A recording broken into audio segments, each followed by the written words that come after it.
Doug Sawatzke from Waverly, Minnesota.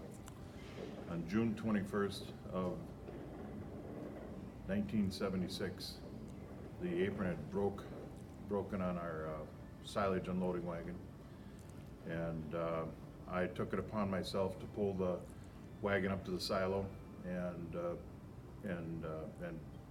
fork it out. The wagon didn't have a cover on it. The neighbor kid, Jim, was with me.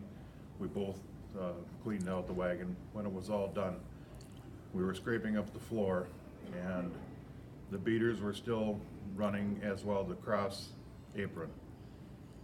Wagon was unloaded. We were sweeping up the floor with the fork. The fork got entangled in the beaters, and I grabbed for the fork, and I ended up in the beaters with the fork.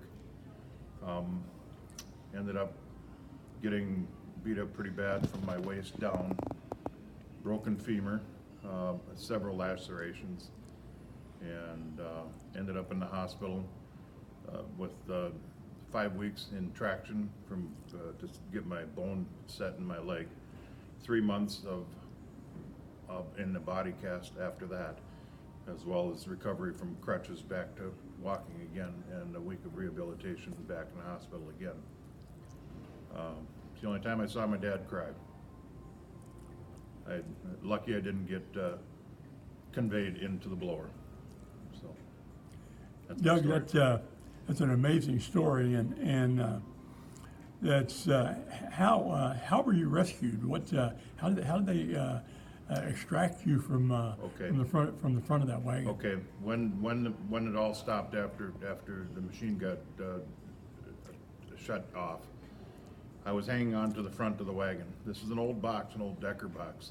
There was no roof on it, 2 rows of beaters, not like the modern machinery of today. Yeah. No safety mechanism to stop the machine. Sure, yeah.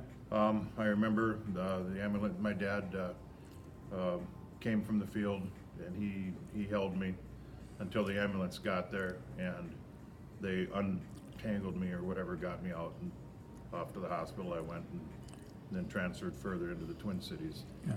So when the ambulance got there is when you were removed from the beaters. Correct. Okay. So your dad consoled you during that time. Yep. Yeah. Okay. Yep. Yeah, I was just a kid, 13 years old. Yeah. And tomorrow's the 42nd anniversary. Tomorrow's the 42nd anniversary. Yes. Yeah. Well, only by the grace of God did you survive that, Correct. Doug. Correct. Well, I really appreciate you being a testimony for us for the foundation, and appreciate it very much. I'm grateful to be here. Okay, thanks, Doug.